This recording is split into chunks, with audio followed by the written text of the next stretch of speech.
नमस्कार दोस्तों, स्वागत है आप सभी का आपके अपने YouTube channel online study with D के।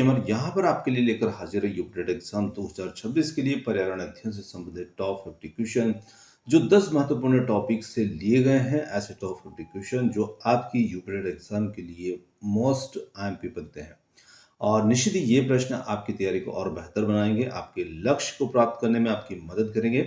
तो चलिए बढ़ते हैं प्रश्नों की ओर, देखते हैं यहाँ पर आज के हमारे टॉप 50 क्वेश्चन। दोस्तों, ऐसे ही प्रश्नों का पीडीएफ प्राप्त करने के लिए आप यहाँ पर ऑनलाइन स्टडी विद डी के टेलीग्राम ग्रुप साथ में व्हाट्सएप ग्रुप को ज्वाइन कर सकते हैं, जिनका लिंक आपको वीडियो के डिस्क्रिप्शन में मिल जाएगा। तो चलिए अब हम बढ़ते हैं हमारे महत्वपूर्ण प्रश्नों की ओर। देखिए, फर्स्ट क्वेश्चन आता है, नगर पालिका के अतिरिक्त कार्यों में निम्नलिखित में से कौन सा कार्य यहाँ पर शामिल है। 4 विकल्प हैं। जन्म और मृत्यु का पंजीकरण, यातायात प्रबंधन, सार्वजनिक शौचालय मूत्रालयों का निर्माण या उपरोक्त सभी।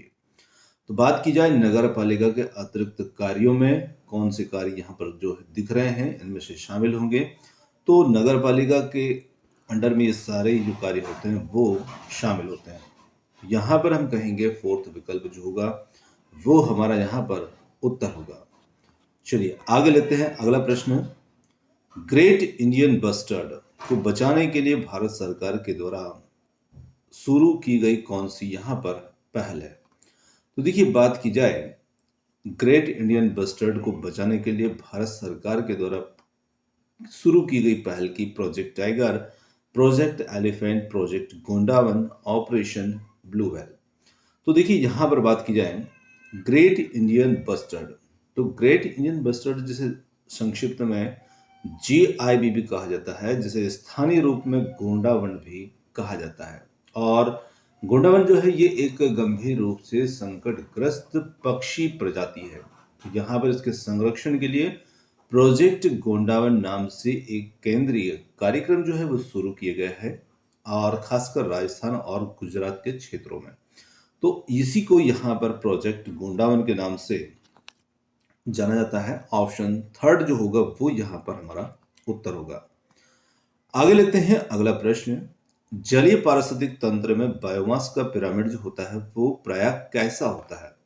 तो देखिए, यहाँ पर बायोमास मतलब कि जैव भार के पिरामिड की बात हो रही है, और जैव भार का जो पिरामिड होता है ये सीधा उल्टा दोनों या पिरामिड नहीं बनता है। तो यहाँ पर बात की जाए ये पिरामिड हमेशा जैव भार का बायोमास का जो होता है वो हमेशा उल्टा बनता है। तो यहाँ पर जो दूसरा विकल्प होगा वो हमारा उत्तर होगा।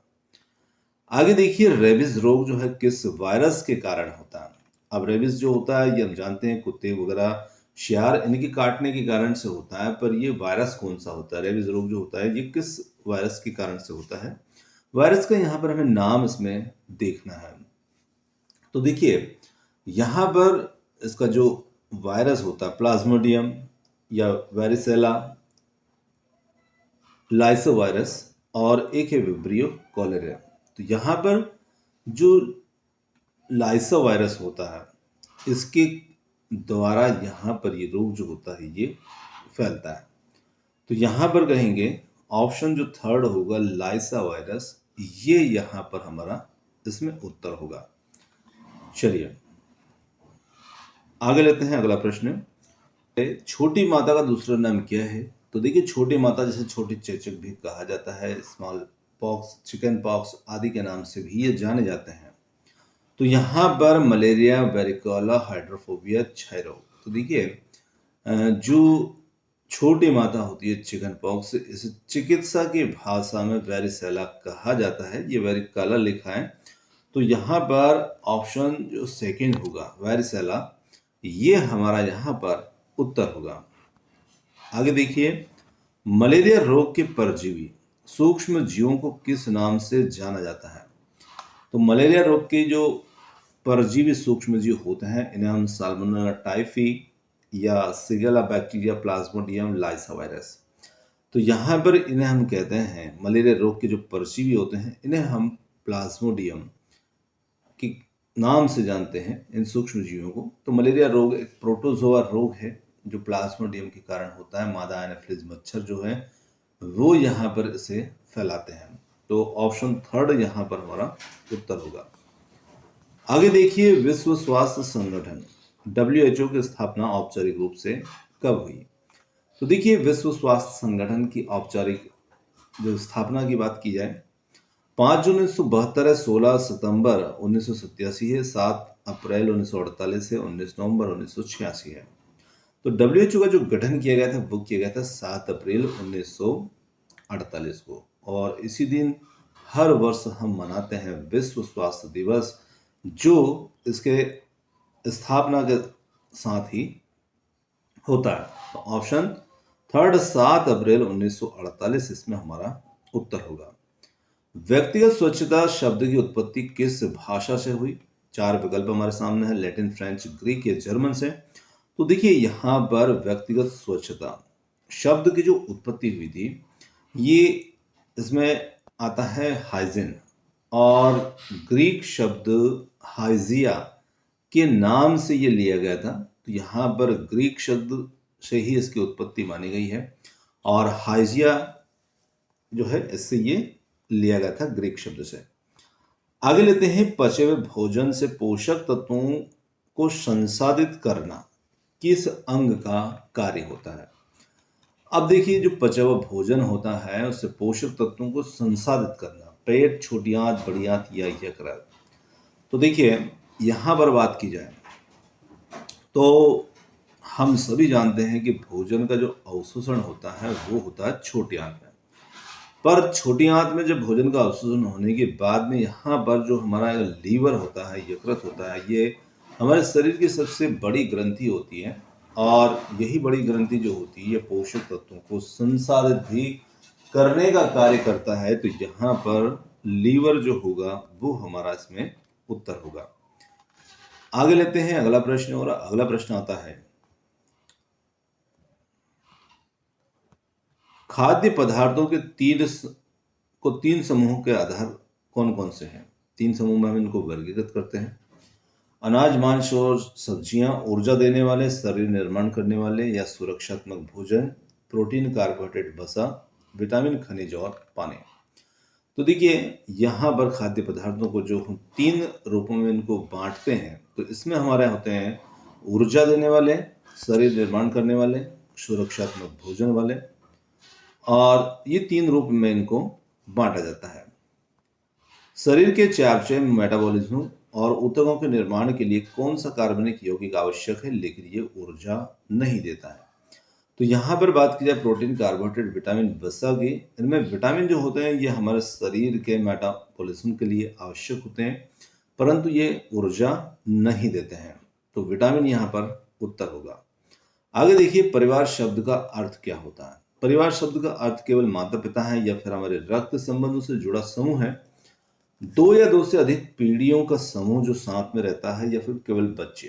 तो देखिए, परिवार उसे ही कहा जाएगा जहां पर 2 या 2 से अधिक पीढ़ियों का समूह साथ में रहता है, और इसके लिए हम चुनेंगे तीसरे विकल्प को।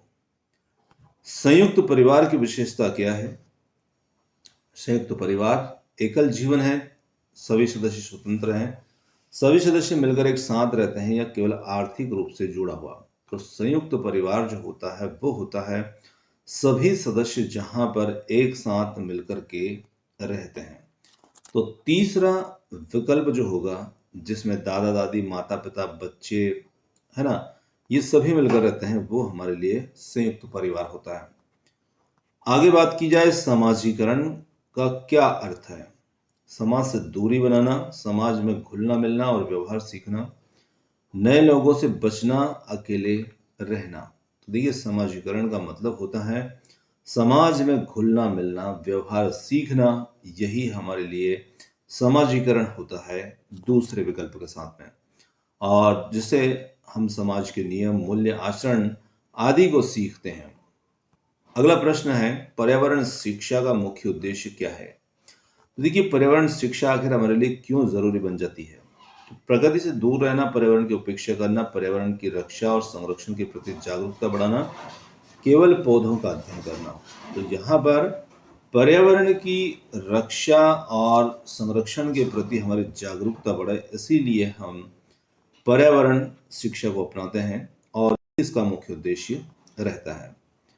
आगे देखिए प्रदूषण का क्या अर्थ है। पर्यावरण का शुद्ध होना, पर्यावरण में अवांछित परिवर्तन, केवल धूल का फैलना, पेड़ों की अधिकता। तो यहाँ पर हम कहेंगे प्रदूषण का जो अर्थ होता है वो होता है हमारे पर्यावरण में अवांछित परिवर्तन। तो अवांछित परिवर्तन होगा वही हमारे लिए प्रदूषण होगा। होता है पोचमपल्ली नामक गांव भारत के किस राज्य में है जो अपनी विशेष साड़ियों और बुनाई के लिए जाना जाता है। यहाँ पर केरल, कर्नाटक, आंध्र प्रदेश, तेलंगाना। तो हमारा सही उत्तर इसमें बनेगा तेलंगाना, जो कि यहाँ पर पोचमपल्ली साड़ियों की बुनाई के लिए जाना जाता है और यहाँ की साड़ियाँ काफी प्रसिद्ध साड़ियाँ मानी जाती है। तो फोर्थ विकल्प यहाँ पर हमारा इसमें उत्तर होगा। अगला प्रश्न है निम्नलिखित में से कौन सा जीव मांसाहारी होने के साथ साथ तृतीयक उपभोक्ता भी है। तो देखिए ऐसा जीव जो मांसाहारी तो है ही है पर तृतीयक उपभोक्ता की श्रेणी में आता है गाय, बकरी, बाज, खरगोश। इनमें से बाज जो होता है वो मांसाहारी होने के साथ साथ तृतीयक उपभोक्ता भी माना जाता है। तो ऑप्शन थर्ड होगा उत्तर। निम्नलिखित में से कौन सा पर्यावरणीय कारक जैव विविधता के नुकसान के लिए सबसे अधिक जिम्मेदार यहाँ पर रहेगा। शहरीकरण, प्रदूषण, वनों की कटाई और आवास का विनाश, जलवायु परिवर्तन। तो देखिए सबसे महत्वपूर्ण जो जिम्मेदार होगा वो होगा वनों की कटाई और आवास का विनाश, क्योंकि सबसे जैव विविधता का नुकसान यहाँ पर सबसे ज्यादा होता है वो होता है वनों की कटाई और जो वन्य जीव होते हैं उनके आवास के विनाश से। अगर आप किसी स्थान पर भूकंप आने की संभावना चाहते हैं तो निम्नलिखित में से किस जानवर के व्यवहार का अवलोकन यहाँ पर करेंगे। कुत्ते, मछली, चींटी या गाय का। तो यहाँ पर देखिए पर्यावरण में हम एक चैप्टर भी है जहाँ पर इस प्रकार की बातें उसमें बताई गई हैं और यहाँ पर जो मछलियाँ होती है इनका व्यवहार का अवलोकन हम करेंगे और निश्चित रूप से ये जो अवलोकन होगा, मछलियाँ जो होती है जैसे भूकंप के जब झटके आते हैं तो ये थोड़ी सी अजीब तरह का व्यवहार जो होती है वो इसमें करने लगती है। तो उनका अवलोकन करके हम इसका अंदाजा लगा सकते हैं। आगे देखिए गंगा कार्य योजना का मुख्य उद्देश्य क्या था। गंगा नदी पर बांध बनाना या फिर है गंगा नदी में प्रदूषण कम करना, गंगा नदी के किनारे पर्यटन को बढ़ावा देना, गंगा नदी के जल स्तर को बढ़ाना। तो यहाँ पर इसका जो मुख्य कार्य था गंगा नदी में प्रदूषण को कम करना। दूसरा विकल्प यहाँ पर हमारा उत्तर होगा।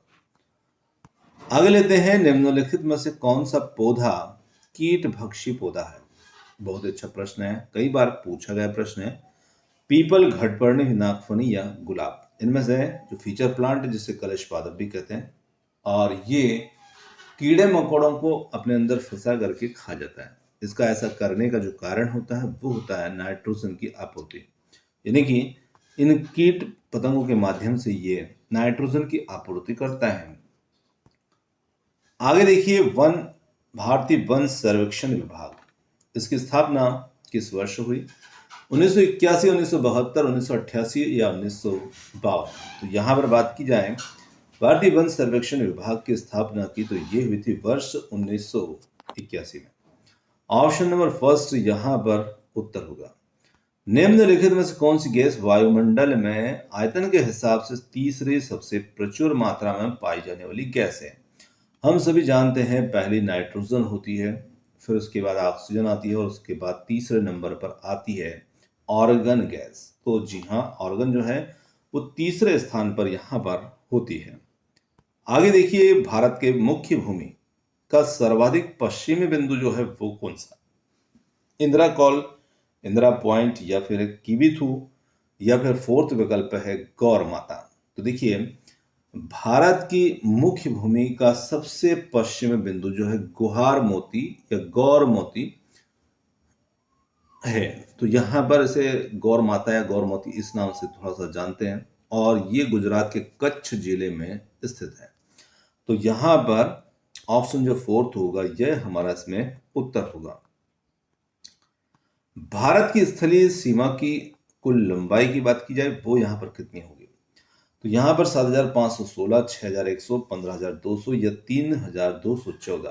तो देखिए हम यहाँ पर स्थलीय सीमा की कुल लंबाई की बात कर रहे हैं और वो है 15,200 किलोमीटर।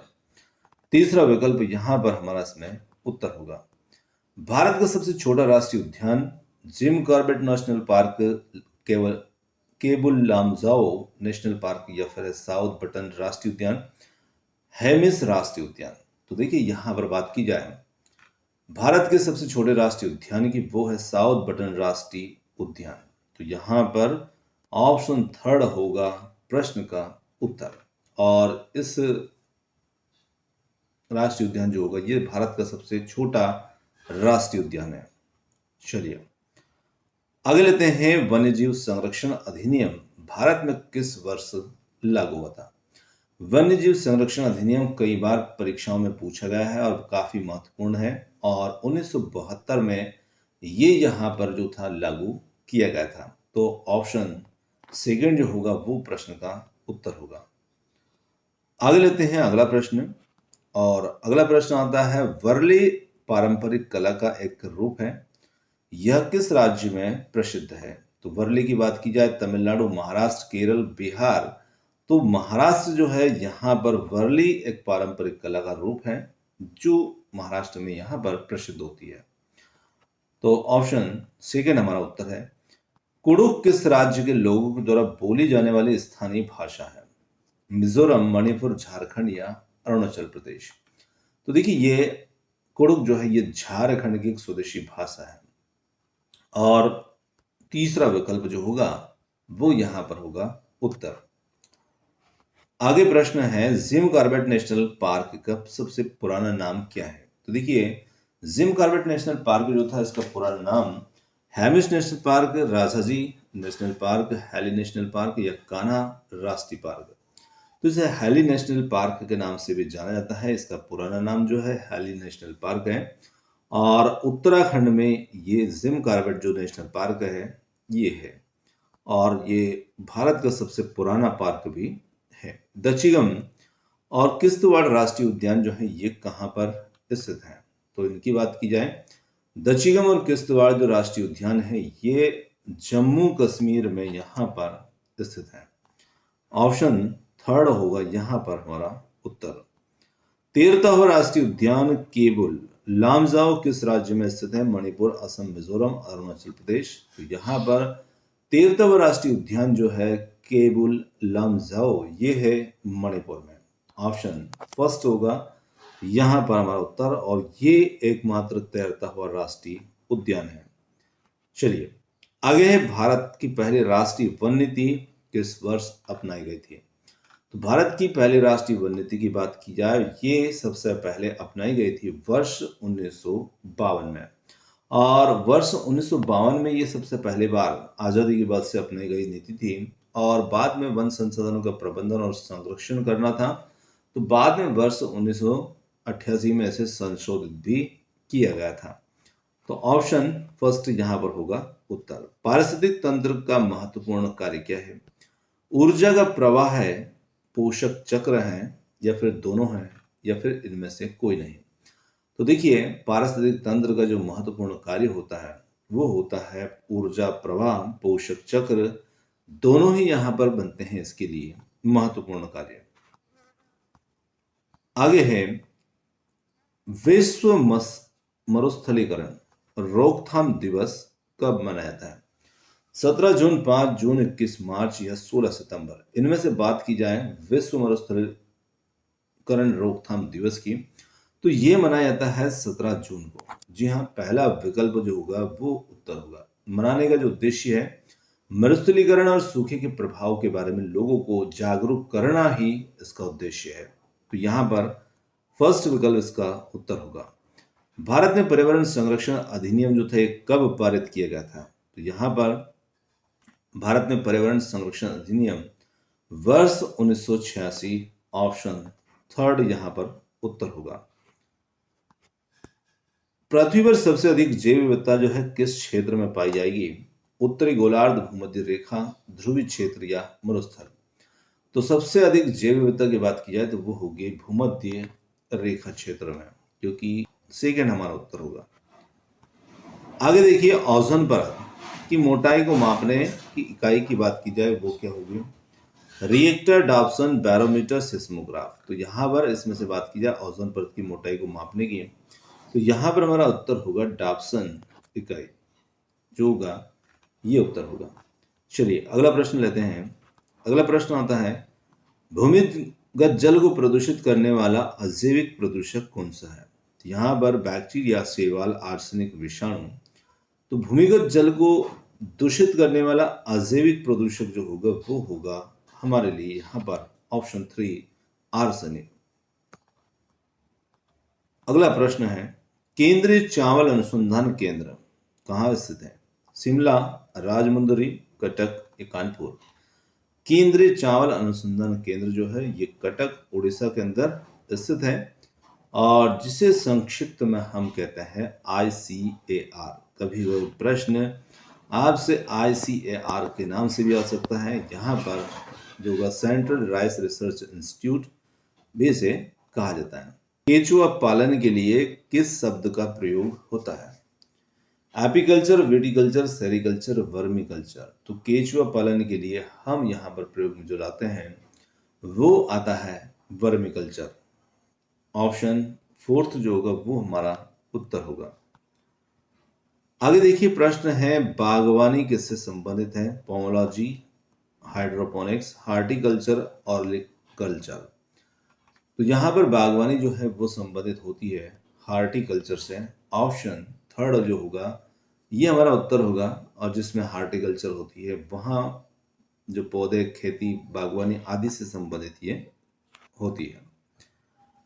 राष्ट्रीय गन्ना अनुसंधान केंद्र कहाँ पर है? कानपुर, देहरादून, लखनऊ या मैसूर?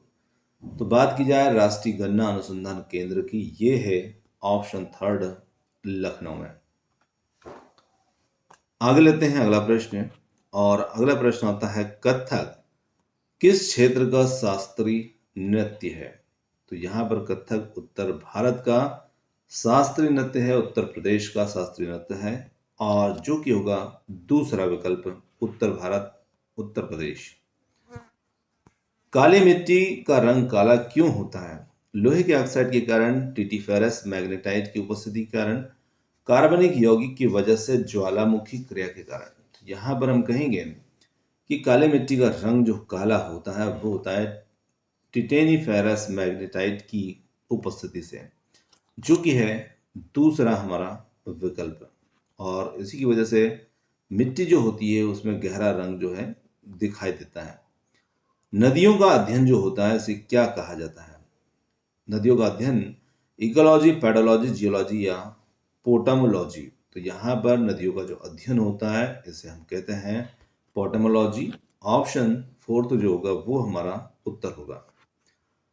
आगे प्रश्न है, कोशी नदी जिसे बिहार का शोक कहा जाता है कहाँ से निकलती है?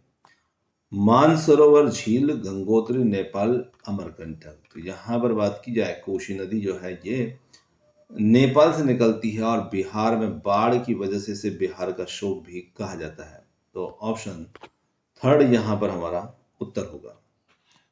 आगे प्रश्न है, नागार्जुन सागर परियोजना किस नदी पर स्थित है? कावेरी, नर्मदा, गोदावरी या कृष्णा? तो यहाँ पर कृष्णा नदी पर ये नागार्जुन सागर परियोजना जो है वो स्थित है। ऑप्शन 4 यहाँ पर उत्तर है। सांबर झील किस राज्य में स्थित है? आंध्र प्रदेश, महाराष्ट्र, राजस्थान या फिर जम्मू कश्मीर? सांबर झील काफी महत्वपूर्ण प्रश्न है, जो कि है राजस्थान में, और ऑप्शन 3 यहाँ पर होगा उत्तर।